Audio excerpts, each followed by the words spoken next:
This is the second part of chapter 7. And now we will talk about specifically targeting. We were talking about the segmentation, the criteria to segment a population.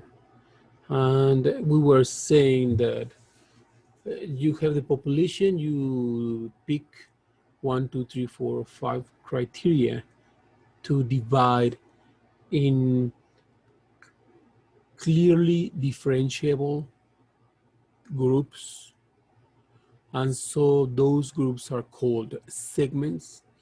You pick that segment, and inside of that segment, now you target your marketing offering.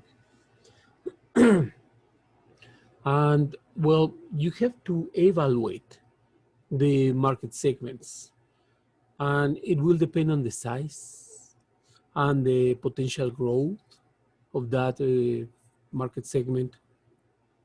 Also, you have to evaluate if it's structurally attractive. That means the infrastructure you need to fulfill the needs and wants of that segment, a specific segment, are available to you, is available to you. And also, of course, it will depend on the company objectives and resources. If the segment has strong and aggressive competitors, obviously is less attractive. If there are many actual or the potential of future substitute products to your marketing offerings, of course it makes it as well less attractive, because may limit how much you can increase the price, and of course the profitability of your marketing offerings in that specific segment. And other thing that is placing a very detrimental way is the power of buyers. If the buyers have enough power to decide your price or to influence significantly your price, it might probably not be a good segment for you. Those are elements you have to consider when you are evaluating entering one segment slash market or not. Now, a target market. This is a set of buyers who will share common needs and common wants. And those are the wants and needs you may decide to serve. There are some specific, there are some different targeting strategies. You can sell something that is not differentiated. You can have something that is just enough or is partially differentiated. You have something that is actually quite concentrated into few members of that segment, more specialized. And you can also have the last option you have is just customize everything, customization. So it will depend with how are you targeting. Are you targeting more broadly? So you want to sell more a commodity kind of thing to that specific market, or you want to have something very, very customized. Those are like the span of options that you have while you are targeting a specific market. Now, if you decide to differentiate your marketing offering, so this is kind of mass marketing. Think about commodities. You don't have many differentiators. It's kind of the same thing you are selling to everybody. Kind of generic product. To give you an example, you, for example, can sell mustard, and your mustard is not that differentiated. It's just a mustard you can find in Burger King. So generic thought, generic stuff is not too differentiated. But of course, this marketing offering took the segmentation of business B2B. The producer of this mustard is somebody who's in the B2B market, and they segmented based on restaurants, and they picked up the fast food restaurants, and inside of that specific target, they are using just mass marketing, a generic product sell in the fast food industry. And of course, these guys are just focusing more in the common needs, much more than specialty taste. So this is just the common mustard. It's just a generic need. You have also, you can go for a differentiated marketing, a segmented marketing, we call it. And in that case, you may target several different segments, several different even niches inside of those segments, but to each of them, you will sell something different. You may sell, you know, a package to one class of tourists. The book will give you the case of the Marriott, that they will have different marketing offerings depending on the traveler. So you have business travelers, you have families, you have just backpackers that decide to take the marketing offering at that moment. They have people who will stay at the hotel just for one night stand. So it will depend on the user. They will tell you in the book they are attacking the different niches or the different segments, offering different things to each of them. You can go narrower, and now you can go for a niche marketing. And the niche marketing is when you really go for a specific group of the population, and you offer very specific things, very specific marketing offerings to that group.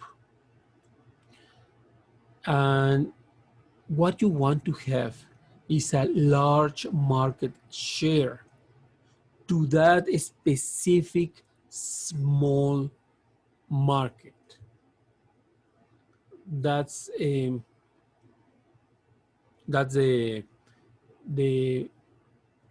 the niche marketing. Before I talked to you, I told you about niches you are trying to reach. But now we're talking about the specialty markets, something for a very specific group of population. And it brings advantages when you focus on just specific people.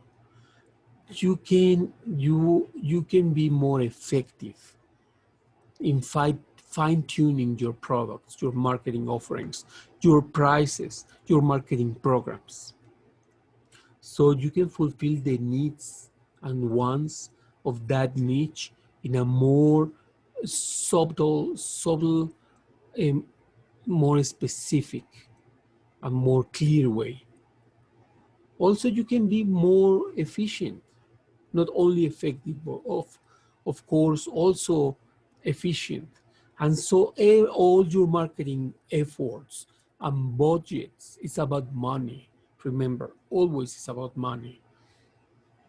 Can go towards those specific customers and makes your life much more easier. Let's talk about something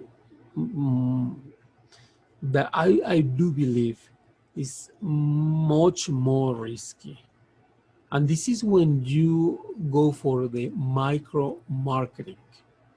It's when you tailor products to suit specific individuals and locations. And of course, there are two types of those micro marketing efforts or targeting segmentation efforts. You have the local marketing and the individual marketing. The local marketing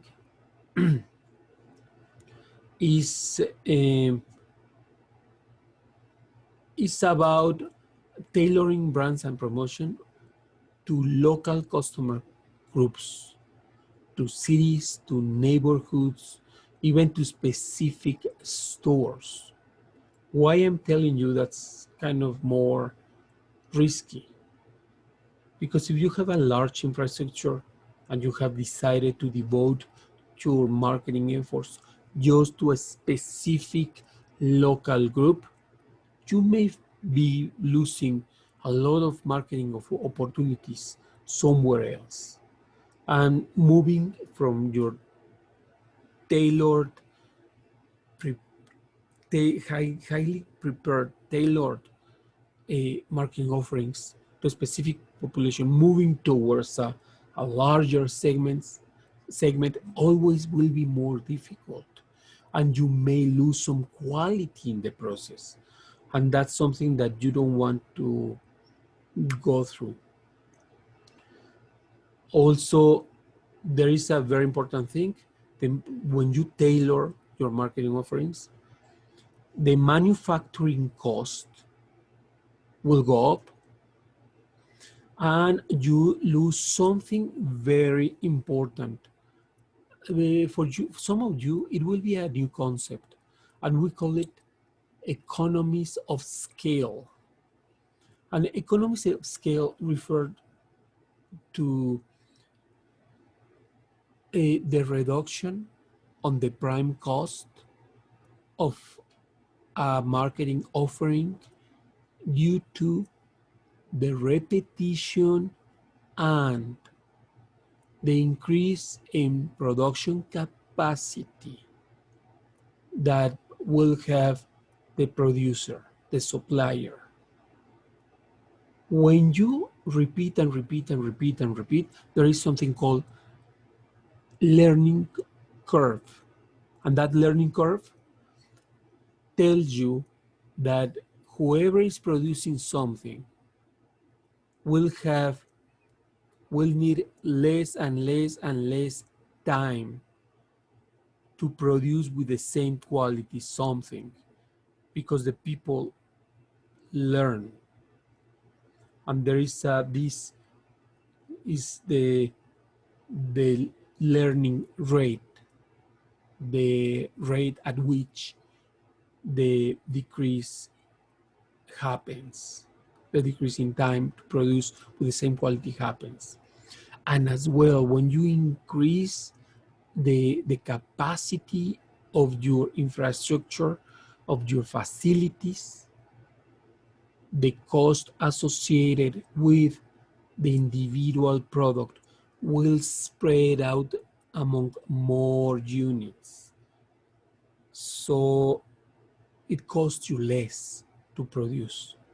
But when you decide not to produce in volume, but on a unit by unit basis, the economies of scale are normally lost.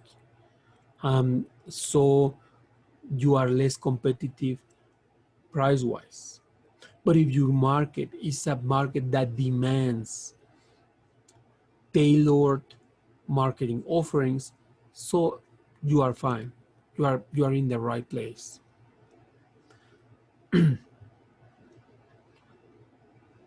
Individual marketing is about tailoring products and marketing programs of customers that pick you up.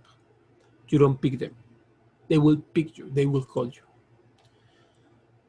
Individual marketing has also other names: one-to-one marketing, mass customization, and markets of one marketing. Uh, Mass customization has been a very old effort in the marketing literature, and you have a very good example when you go to when you buy a Dell computer. You can pretty much customize it as much as you want, and that is an example of mass customization. Actually, that was the spirit of Dale when he opened his business. You would ask him to build a computer based on your personal preferences, and he would do it. So it's the same thing. Mass customization has been a strong effort, and the idea behind it is to try to not losing the economies of scales, the economies of scale that comes with the mass production. Of course, it's very frequent that you will lose that economies of scale because you are reducing cost, so you may reduce price and while maintaining the same profit proportion. So you are increasing, most probably, the expectations of profits from your organization, and it will impact, because at the end the organization is the addition, the lump sum of all the value of the organization is the lump sum of all the individual projects, business projects that are inside of that case called corporation, and that value is reflected in the stock price. So you want to have savings in cost in such a way that the market will understand that as a positive sign, as a sustainability sign for your corporation, and so the stock price will rise. That's the reason you want to have economies of scale, and trying to find out ways to have economies of scale. Of course, if you are an individual marketing, uh, it will be more difficult because your customers will want customized products. But if you can take advantage of the mass customization, you will be fine, and your most probably your stock price will rise. Now, choosing the targeting strategy will depend on different factors: the sources your company has, and remember, everything's about money; the product variability, how many products, how many services, how many marketing offerings are you willing to sell to your targets. Also depends on the product's life cycle stage. Uh, and Later, we will talk about the product's life cycle. It's a very well-known graph that you should know. Also depends on the market variability. And remember, the market is the place where you are selling your marketing offerings, but it will receive sometimes external shocks, new entrants, new regulations, uh, probably the customer power, the bargain power of the customer will rise. So they will be the price settlers, or your supplier power, negotiation power will rise. And so now the supplier will impose on you a price. There are several factors that are moving. That's the reason you have to figure out the best strategy for your company. Let me jump to the next one. Let's talk about, this is kind of cool, the positioning on the of a product. Is the way the product is defined by consumer, by the consumer or the consumers on important attributes. We have an example in the book. Sonos is this brand of nice speakers, does much more than sell just speakers. It unleashes all the music on earth in every room of your house, excuse me, wirelessly. So the products become uh, wants and needs solutions. The idea goes into the mind of the consumer. When you talk to the consumer, you create an image in his mind, in her mind. So, and that image stays there. And but that image will move on time, and it will depend on your marketing offering, depending how you play your cards, the marketing mix, the image in the marketing in the customer will move. The image in the mind of the customer will migrate to a new concept. Either will become a superior good, a normal good. Probably if you make a lot of mistakes, it will become an inferior good. So it depends how you play your cards. The product will position in the mind of the consumer.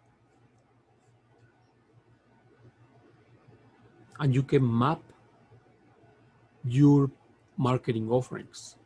Look at this example. This is a nice example. You have a luxury cars, and you have two axes. In the x axis, you have the two dimensions. This is happening in the mind of the consumers, okay? In the mind, you ask them to position these marketing offerings, Cadillac, Infiniti, Lexus, Lincoln, Toyota, Land Rover, in their mind. You ask them, could you please answer this question? In a scale from luxury to performance, where do you think Cadillac is located? So they will give you the response, and now you can tell, well, Cadillac is kind of in the middle of the road. However, Lexus is thought to be a luxury car. I'm talking just about the horizontal line, okay? It goes from luxury to performance. The most performing vehicle based on the mind of the respondents. Everything is about what the customer thinks. The most performing is the Land Rover. Probably Lincoln Navigator will say, no, it's not true. My technology is much better. And my engine is much better in terms of miles per gallon. But it doesn't matter. What matters is what the customer tells you. And the customer is saying here in this graph, Land Rover is more performing, has the highest performance as compared to the rest of the marketing offerings. Now the price. Look at prices. Is the vertical line, and the price of the cars go from $55,000 up to $95,000, and you can tell, okay, Lincoln Navigator is around between 60 and 65, $67, $67,000, and it's in the middle of luxury and performance. So it will depend on the customer. For example, are if you are looking for performance, you don't mind to pay a, a little high price, some high price, you might prefer probably Land Rover or um, the Land Cruiser from Toyota. If you are looking for luxury, but you want to save money, sounds like weird, but it happens, it's normal. Remember, it's in the mind of the consumer. They want some luxury and save money. Well, they might probably want the Infinity. Okay, Cadillac is the luxury line of General Motors. Infinity is the luxury line, the luxury brand of Nissan. Lexus is the luxury line of Toyota. Lincoln, I don't remember if Lincoln is also General Motors, if I remember what other of their luxury lines. Toyota itself has a couple of products, luxury products, and that's the case of Land Cruiser. And Land Rover is just a British uh, car maker. I think they are associated with Ford. I have to check twice some of the assertions I make about the car industry, because the automotive industry, because there have been movements and I don't follow it too frequently. The thing is that this is in the mind of the consumer. Remember, they will tell you where you are located. And by knowing this, now you start pushing the customer with new marketing offerings. And for example, if you are Land Rover and you say, come on, most luxury SUV on the market is ours. It will never be Lexus. So what they do next time, increase the promotions, telling the customers, you know what, we are just offering luxury. And they try to bring that large orange circle to the left by telling the customers and by just changing few things, a couple of few things. In real life, engineering wise, actually they might probably not be that different, but in the mind of the consumer, they are different. And that is what matters. Because regardless, we could have the best engineering design, the best engineering process. Who cares if you don't have the money, if you don't have a marketing offering that is profitable and makes your engineering something that is possible, just possible to do, because you will have the money to keep producing your engineering proposals that unfortunately they have to be converted into a marketing offering, period. That's how the life works. The world today works in that day, in that way. Now, how to pick a differentiation and positioning strategy? Well, try to identify possible competitive advantages.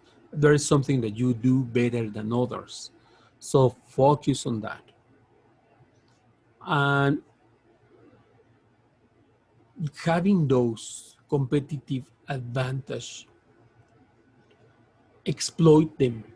Remember, I explained before the chess, and if you have a white bishop and you kill your opponent's white bishop, that you have to use obsessively your white bishop because that is your competitive advantage. Is the same thing here. Identify your competitive advantage and exploit it and exploit it and exploit it and exploit it. And after you choose, you identify your competitive advantage, pick some of them, and by using them now, define your overall strategy. Just continue using your white bishop. That would be in the chess example, that would be the recommendation.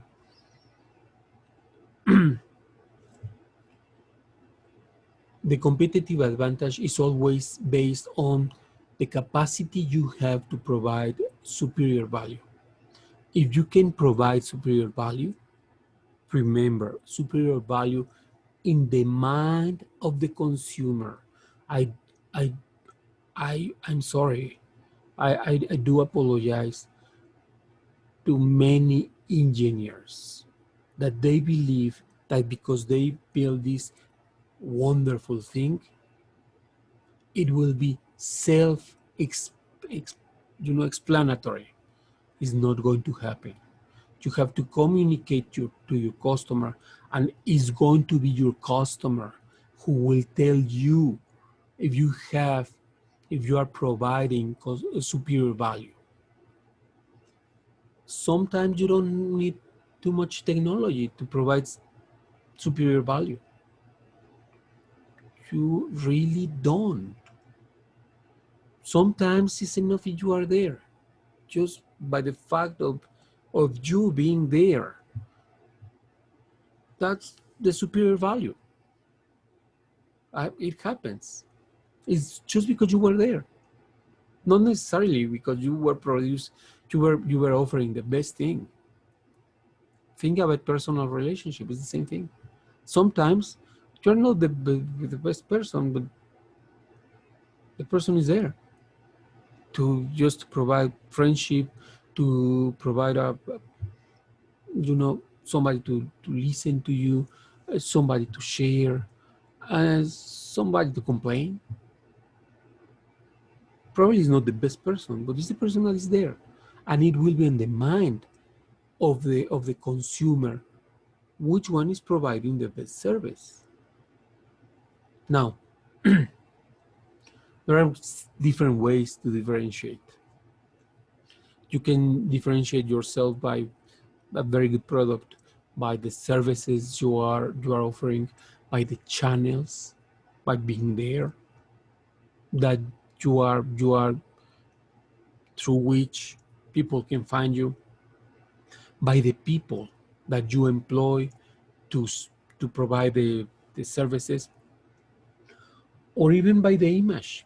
Just the image will give you, could give you a competitive advantage. It's not restricted to something specific. Many people think, well, I will differentiate and I will spend the most of the money to be different. No, it's not. It's not going to work in that way. There are several so funny examples. For example, you are in college and you go sometimes to some parties, and you meet people, and sometimes the people you meet are people with whom you may share friendship. Um, Not necessarily you will need your parents' car or your parents' credit card. Sometimes just having fun and just drinking a coffee in Starbucks is enough. There is, I'm telling you to tell you, customers don't don't need uh, infinite infinite resources. They have an optimal point while looking for satisfaction. There is an optimal point. You don't have to spend all the money on them.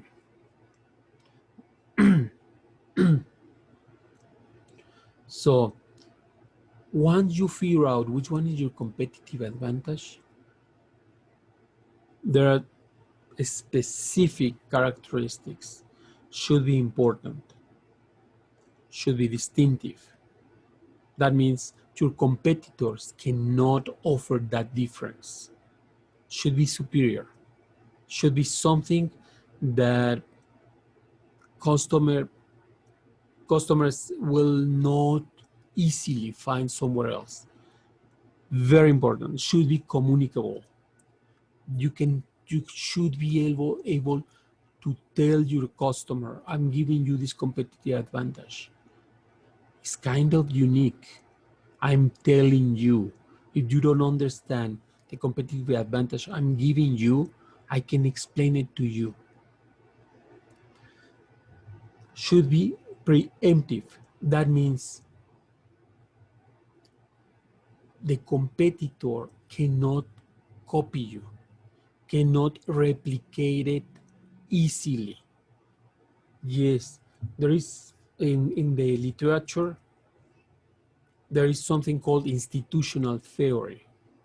And in that theory, you study how companies copy each other. They replicate what the other are doing, the others are doing. The idea of the competitive advantage is find something that is really difficult to replicate. And if they can replicate it, you have the first mover advantage. And even if they try to compete in those specific grounds with you, keep moving to find a new competitive advantage and always use your competitive advantages. Has to be affordable for the customer. The customer has to be able to say, well, yeah, I bought it and this was the competitive advantage that it was offered to me, and everything was included, all inclusive. So I'm happy. Most of all, your competitive advantage, once you deliver to your customer, has to be profitable. If it's not profitable, you are killing yourself. Now you're in the market. How can you be better? How can you change? How can you improve your marketing offerings? Well, you have benefits on the vertical line, and on the horizontal line, you have the price.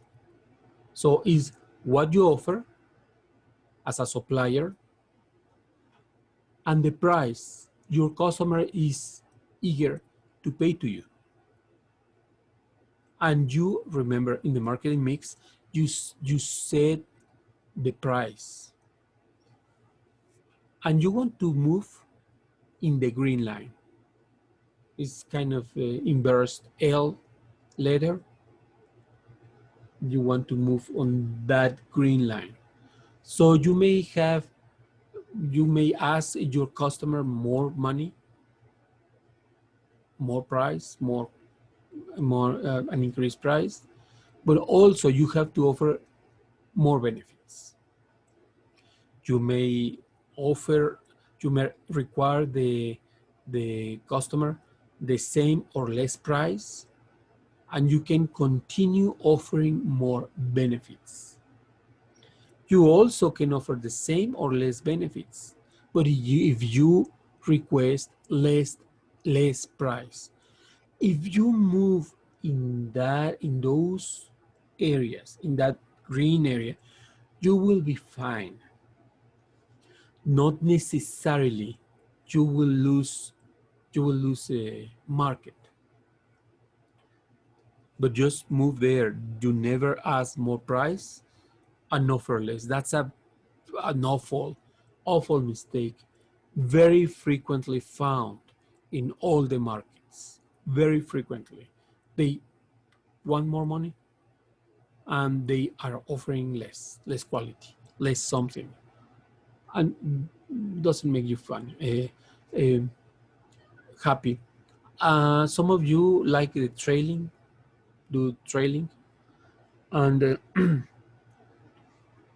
there's this brand of shoes, the Merrell, the most successful trail shoes are the Merrell, the Moab 2 today. Those are the most successful of all the trail shoes on Amazon at least. So those are the most sold in the US, essentially.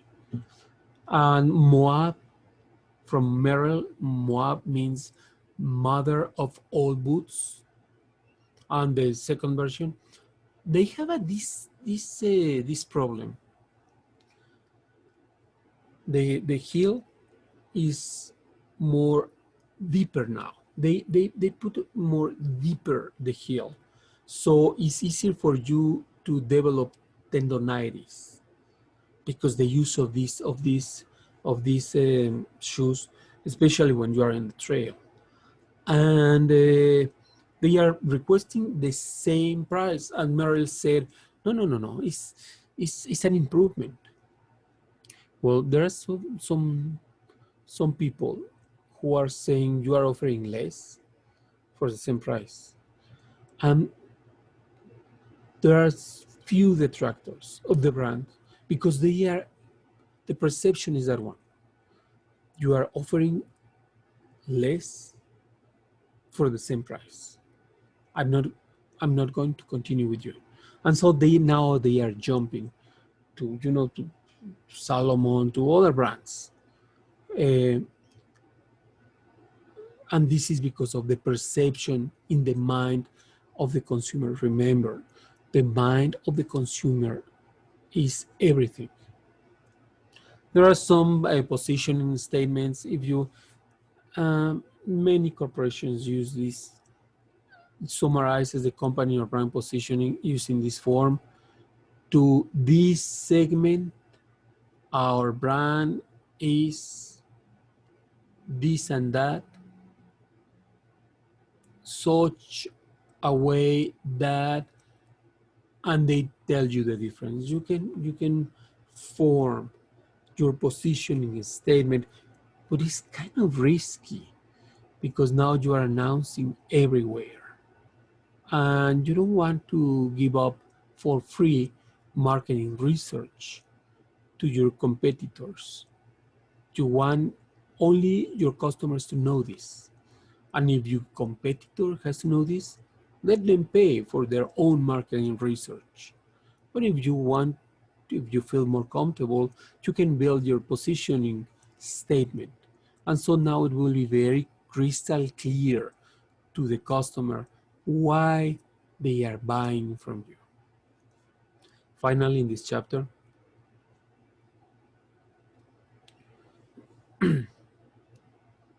choosing the positioning is often easier than implementing the position. Is quite difficult. You require a lot of investment, and very frequently you require a lot of learning, and that is expensive and risky, but it's the only way to do business. Establish a position or changing one usually takes a long time, and you become predictable, and your competitors are there to see what you are doing. And very important, once you have a competitive advantage and you have a position of clear positioning, you have always to perform well. Not in the case of Merrill. That's a good example of somebody who the engineers were, happy because they thought they were giving more support to the heel, and actually they are creating this problem of tendonitis. You have to maintain your performance in your marketing offering, and always communicate with your customer base. Always. You cannot hide, because at the end you will not be able to run. This was chapter 7. Thank you for listening, and we will next time we will cover chapter 8. Thank you, guys.